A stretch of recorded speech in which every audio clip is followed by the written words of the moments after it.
Welcome to Book of Recaps. The protagonist, Paul, is a guard at the Louisiana State Prison. The prison houses death row cells known as the Green Mile, where criminals await execution. Paul is responsible for overseeing these condemned individuals. However, his work is complicated by a persistent bladder infection, causing him pain and difficulty urinating. His fellow guards are generally kind, except for Percy, an incompetent and arrogant man who got the job due to his father's connections. One day, he brings in a prisoner named John Coffey, making a spectacle of the situation and declaring him a dead man. John, although physically imposing, appears meek and is afraid of the dark. Surprisingly, he shakes hands with Paul, which is unprecedented.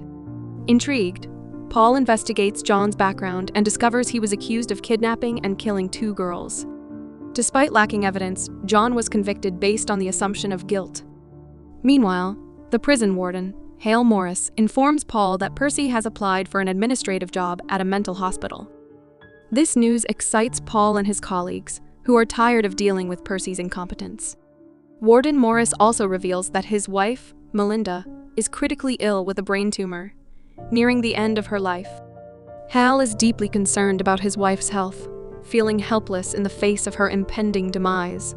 Hall, plagued by a bladder infection, opens up to his wife about his condition, expressing reluctance to seek medical help out of shame. The next day, the guards, led by Brutus, discover a mouse in the cell block. Attempting to catch it, they clean the padded storeroom, fearing it might damage the floor. Despite their efforts, the mouse disappears. Later, Percy becomes obsessed with killing the mouse, leading to a bizarre situation where he cleans the room, oblivious to the guards' earlier attempts. Paul scolds Percy for making a fuss, resulting in Percy threatening to use his connections to get them fired.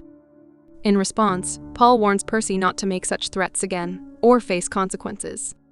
In the subsequent scene, the guards prepare the electric chair for an upcoming execution. They emphasize the importance of placing a wet sponge on the convict's head to ensure a smooth execution, with the removal of the sponge causing unnecessary struggle before death. Later that night, Brutus oversees the execution of a criminal. Paul realizes Percy's morbid fascination with executions and learns Percy aspires to be in charge of one. Dell, an inmate, discovers a mouse and names it Mr. Jingles due to its remarkable intelligence. The guards allow Dell to keep Mr. Jingles as a pet. Paul meets Warden Hale, who expresses concern about the arrival of a new inmate, Wild Bill, a violent sociopath responsible for 3 murders.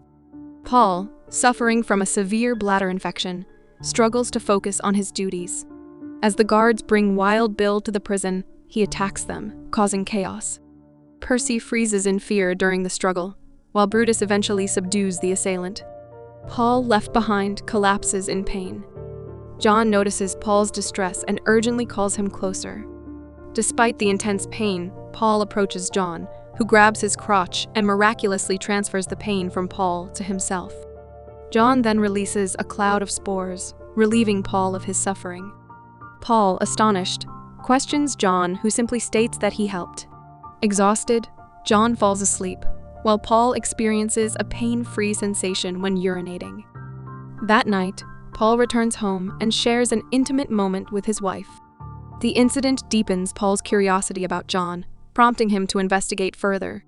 Paul learns that despite John's childlike innocence, he was convicted without knowing where he came from. Grateful for John's help, Paul gifts him a loaf of cornbread. John shares the gift with Dell and Mr. Jingles, while another inmate, Bill, responds with racist remarks. In the following days, Bill continues to cause trouble, leading the guards to confine him in a straitjacket and a padded room. Dell, facing imminent execution, expresses concern for Mr. Jingles' fate. Brutus promises to send the mouse to Mouseville in Florida, offering a hopeful future. However, Bill's disruptive behavior persists, and he targets Percy, resulting in a humiliating incident for the latter. Seeking revenge, Percy retaliates by stomping on and killing Mr. Jingles. Devastated, Dell mourns the loss of his beloved companion. John, exhibiting his mysterious abilities, asks Paul to bring Mr. Jingles closer, resurrecting the mouse from the dead to everyone's shock, and Dell's gratitude. As the day of Dell's execution arrives, Paul hopes to intervene and spare his life, but Percy remains a hindrance to their plans. During Dell's execution, Percy deliberately neglects to wet the sponge on the electrode, causing immense pain and struggle for Dell. John, experiencing the agony through a mysterious connection, cries along with Dell's torment. Eventually, Dell catches fire and his life comes to an end. Percy, feigning ignorance about the sponge, faces Brutus's fury and is held back to prevent further harm. As punishment, Percy is promptly transferred to his new job at a mental institution. Meanwhile, Paul learns from John that despite his efforts, he couldn't save Dell, and the pain was also shared by Mr. Jingles, who has now disappeared. In the next scene, the guards share a meal. John reveals the warden's struggles with his wife Melinda, who is suffering from memory loss and violent behavior due to a tumor. The guards decide to secretly bring John to the warden's house to help Melinda, risking punishment for releasing a prisoner. Implementing the plan the next day, they drug Bill, gag Percy, put him in a straitjacket, and confine him to the padded room to prevent him from reporting to the authorities. When informed about the plan, John is excited to help someone before his impending death.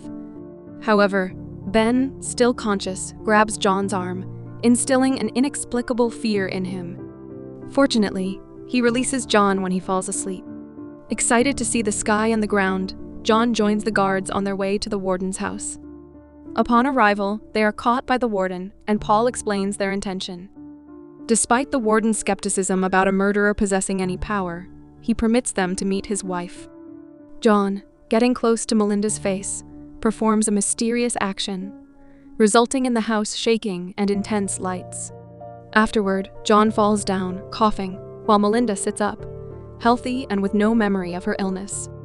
This time, John is unable to release the spores, keeping the disease within him. Melinda recognizes him, recalling meeting him in the dark and receiving his light, though she doesn't comprehend the details. Grateful for saving her life, she gives John a necklace as a thank you present before he leaves, offering some solace before his impending execution. Back in prison, Percy is released from the padded room. As he departs, John seizes him through the bars, releasing spores directly into his mouth. The disease takes hold of Percy, causing hallucinations similar to Melinda's. Percy, in a hallucinatory state, walks in front of Bill's cell and empties his revolver into his chest. When the other guards apprehend Percy, he expels spores from his mouth.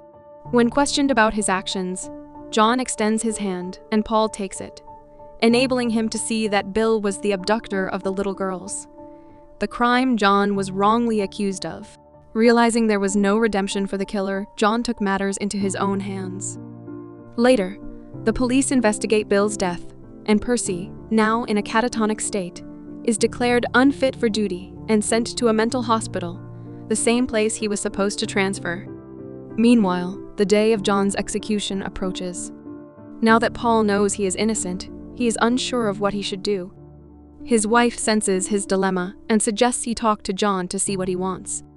In the following scene, John reveals that he doesn't want to live anymore.